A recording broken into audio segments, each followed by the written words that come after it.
ফুলকির কাছে ক্ষমা চেয়ে ফুলকিকে আবারও বিয়ে করতে রাজি হলো রোহিত। হ্যাঁ বন্ধুরা, এমনটাই দেখা যাবে। তাই সম্পূর্ণ জানতে ভিডিওটিতে লাইক দেওয়া, চ্যানেলটি সাবস্ক্রাইব করে দেখতে থাকো। গল্পের শুরুতেই দেখা যাবে রোহিত, ফুলকি, তারপরে অরুণা সহ সবাই বাড়িতে আসে। তখনই মাস্টার মশাই বলতে থাকে, কি হয়েছে বলো তো আমাকে ঠিক করে। ফোনে তো আমি ঠিক করে কথাগুলো বুঝিনি। তখন অরুণা বলতে থাকে, দাদা আজকে আপনাকে একটা বিহিত করতেই হবে। এই যে রোহিত শালিনীকে সে কালীতলার মন্দিরে বিয়ে করতে নিয়ে গিয়েছিল। যা শুনে পুরো চমকে যায় জেঠুমনি। তখনই বলতে থাকে অরুণা, দাদা আপনি কিন্তু বিহিত করবেনই। তখনই কৈমন্তী বলে ওঠে, বিহিত করার কি আছে, তোমার ছেলে বাড়িতে যেটা করতে পারছে না সেটা কালীতলার মন্দিরে গিয়ে বিয়ে করতে গেছে, তাতে কি হয়েছে, ভুল কি? দিদি এটা কেমন কথা বলছো তুমি, ভুল না মানে কি? তখনই মাস্টারমশাই বলতে থাকে, ঠিক করে বলবে। আর রোহিত এসব কি বলছো অরুণা? তখনই রোহিত বলতে থাকে, মা যেরকম ভাবে জেঠুমনি সবটা বললো আমি আর কি বলবো বলো। তখনই তমাল বলতে থাকে, আসলে জেঠুমনি আমি বলছি, শালিনী ওকে ফাঁসিয়েছিল, ওকে বলেছিল যে আমি তো এই বাড়ি থেকে চলেই যাচ্ছি, শুধুমাত্র আমাকে সিঁদুরটা পরিয়ে দাও, আমার সান্ত্বনা, এটাই সান্ত্বনা। কি রোহিত এটাই বলেছিল তো? তখন রোহিত কিছু বলার আগে পিয়াল বলে ওঠে, হ্যাঁ কিন্তু দাদাভাই কি করে জানবে যে শালিনী মিডিয়ার লোকজনকে সবাইকে জানিয়ে রেখেছে ও নতুন করে ফাঁদ পেতেছিল দাদাভাইকে ফাঁদে ফেলার জন্য, আর সেই খবরগুলোই কালকে সকালে সবকিছুতে ছাপা হতো। তখন এই সবকিছু শুনে অবাক হয়ে যায় মাস্টারমশাই।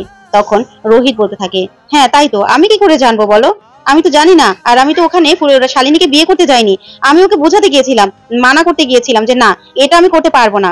কিন্তু মা সেটা তো আমার ভুল কি ছিল? তখন অরুণা বলে, তোমার ভুল ছিল না, তোমার ভুল ছিল, তুমি ওই শালিনীর কথায় কি করে ফাঁদে পা দিয়ে ফেলো তুমি বলো তো।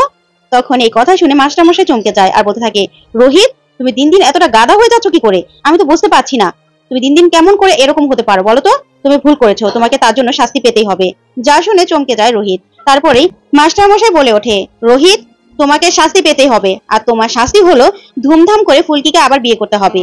যা শুনে রোহিত পুরো চমকে যায়। তারপর মাস্টারমশাই বলে, পুরো মন থেকে এবার বিয়েটা করতে হবে, মনে যেন থাকে, এই কথা যদি কোনো নড়চড় হয় তাহলে কিন্তু তোমার খবর আছে, তুমি কিন্তু কোনো কিছুই করতে পারবে না। তখন রোহিত কিছুই বলে না। তখন মাস্টারমশাই বলে, কি ফুলকি মনে থাকবে তো? তখন ফুলকি মনে মনে খুব খুশি হয়ে যায়, মনে মনে বলতে থাকে, ইস আমার আর স্যারের আবার বিয়ে হবে, মা কালী গো তুমি আমার কপালে এগুলোই রেখেছিলে নাকি। তারপরে দেখা যাবে তমাল, পিয়াল, থানু সহ সবাই মিলে খুশি হয়ে যায়। আর মাস্টারমশাই বলে, আমি কি বলে দিলাম সবাই শুনেছো, এটাই শেষ কথা, এটাই এখানে হবে, আর ধুমধাম করে ওদের বিয়েটা হবে। আমি যা বললাম সেটা যেন সবার মনে থাকে। এই বলে মাস্টারমশাই তখন ওখান থেকে চলে যায়। তারপরে দেখা যাবে ফুলকি রুমে গিয়ে নাচতে থাকে। আর তখনই পারমিতা, থানু, তমাল, পিয়াল সবাই আসে আর এসে বলতে থাকে, নির্লজ্জ মেয়ে এখানে নাচ করছে দেখো, এত বড় একটা কাণ্ড করে ফেললো তোমার স্যার, আর তুমি এখানে নাচ করছো। তখনই ফুলকি বলে, আমি নাচছিলাম কোথায়? তখন তমাল বলতে থাকে, দেখো ফুলকি তোমাকে গম্ভীর হয়ে থাকতে হবে, গম্ভীর, তোমাকে এরকম একটা ভাব করে থাকতে হবে যে রোহিতের উপর রেগে আছো, তোমার স্যার অন্য কাউকে বিয়ে করতে চলে গেল আর তুমি রাগ করবে না তার সাথে। তখন ফুলকি বলে, আমি তো গম্ভীর ভাবেই আছি তমাল দাদা, আমি গম্ভীর আছি, আমার খুব রাগ হয়েছে। ঠিক তখনই সেখানে রোহিত চলে আসে আর এসে বলতে থাকে, কি হচ্ছে এখানে, কি হচ্ছে, আমাকে চা দাও তো ফুলকি এক কাপ। তখনই ধানু বলে ওঠে, দা ভাই তুই তো চা বানাতে পারিস, তাহলে তো চা তুই বানিয়ে নে, যা যা। তখন পারমিতা বলে, হ্যাঁ তোমার চা তুমি বানিয়ে নাও ভাই, যাও। তখন ফুলকি কিছুই বলে না। তখন রোহিত বলে, ফুলকি কোনো কথা বলবে না, ঠিক আছে আমার চা আমি বানিয়ে নেবো, ঠিক আছে। এই বলেই রোহিত চলে যায়।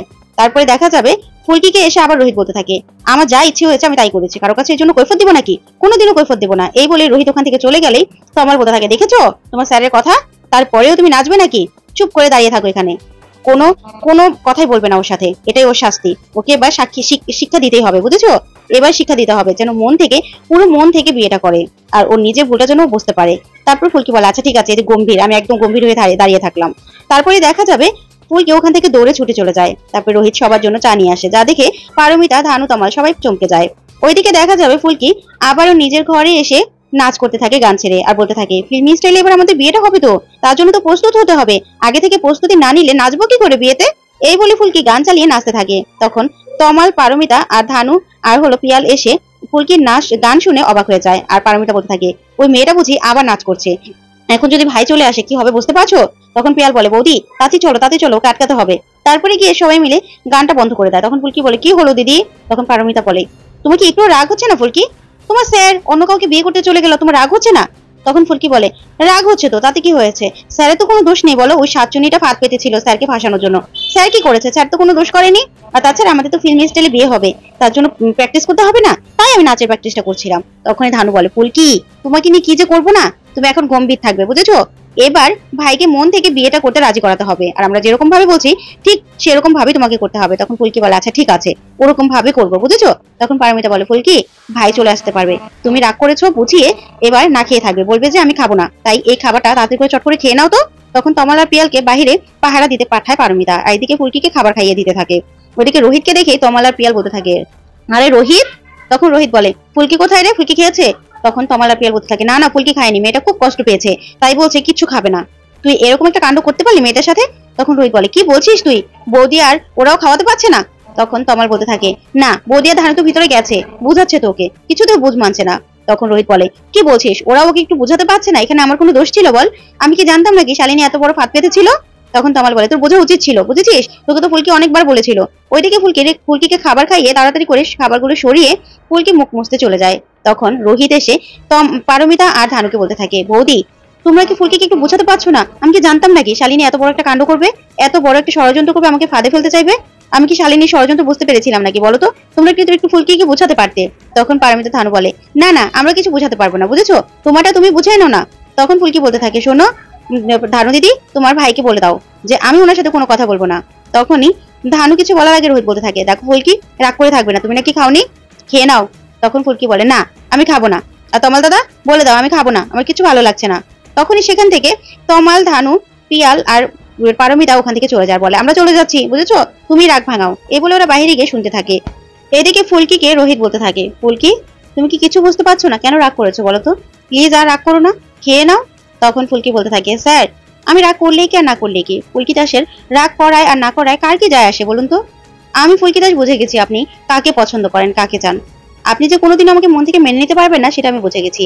যা শুনে রোহিত পুরো চমকে যায়। তারপরে ফুলকি বলতে থাকে, তাই স্যার এগুলো নিয়ে আমি মাথা ঘামাতে চাই না, আমার ঘুম পাচ্ছে স্যার, আপনি চলে যান, আমি ঘুমোবো। এই বলে ফুলকি গিয়ে শুয়ে পড়ে। তখন রোহিত রাগ দেখিয়ে কি করবে বুঝতে পারছে না। তখন বলতে থাকে, ফুলকি খেয়ে নাও, দেখো রাগ দেখিও না। কিন্তু ফুলকি কোনো কথা না বলেই রোহিত সেখান থেকে চলে যায়। তারপর ধানু, তামাল, পিয়াল ওরা লুকিয়ে পড়ে। তারপর রোহিত চলে গেলে ওরা ফুলকির কাছে এসে বলতে থাকে, ফুলকি যে নাটকটা করেছো না, চালিয়ে যাও চালিয়ে যাও, দেখবে তোমার স্যার তোমাকে মন থেকে বিয়ে করতে রাজি হয়ে যাবে, বুঝেছো? তখন ফুলকি খুশি হয়ে যায়, বলে সত্যি তো, আমাদের সানাই বাজবে, আবার ফিল্মি স্টাইলে বিয়ে হবে বলো?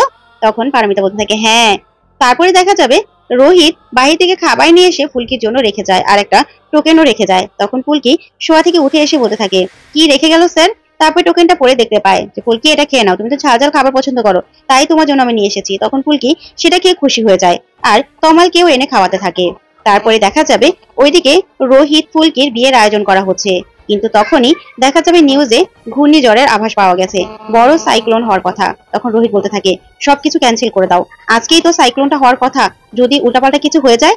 তখন পারমিতা বলতে থাকে, কি বলছো তুমি, বাবা তো সবাইকে নিমন্ত্রণ করে ফেলেছে, সবকিছু আয়োজন করে ফেলেছে, এখন কি করে না করব? তখন ধানু এসে বলে, আমিও তো পার্লারের লোকদেরকে আসতে বলে ফেললাম, তাহলে? তখন রোহিত বলে, দেখো উল্টাপাল্টা কিছু হয়ে গেলে তখন কি করব? আর নিজেদের জীবন বাঁচানো আগে নাকি এই অনুষ্ঠানটা আগে বলো তো? এই সবকিছু এখন ক্যান্সেল করে দিতে হবে। তখন শানু বলে, ঠিকই বলেছিস মনে হয় রোহিত, কিন্তু এ হঠাৎ করে এভাবে কি করে হবে? তখন রোহিত বলে, এটা নিয়ে ভেবে দেখতে হবে আর সবাইকে বসতে হবে, বলেছো? তখনই রোহিতের কথা শুনে ফুলকি অবাক হয়ে তাকিয়ে থাকে। তো বন্ধুরা, আজকের আপডেটটি কেমন লাগলো অবশ্যই কমেন্ট করে জানাতে ভুলবে না। আর পরবর্তী আপডেট পেতে অবশ্যই চ্যানেলটি সাবস্ক্রাইব করবে। ধন্যবাদ।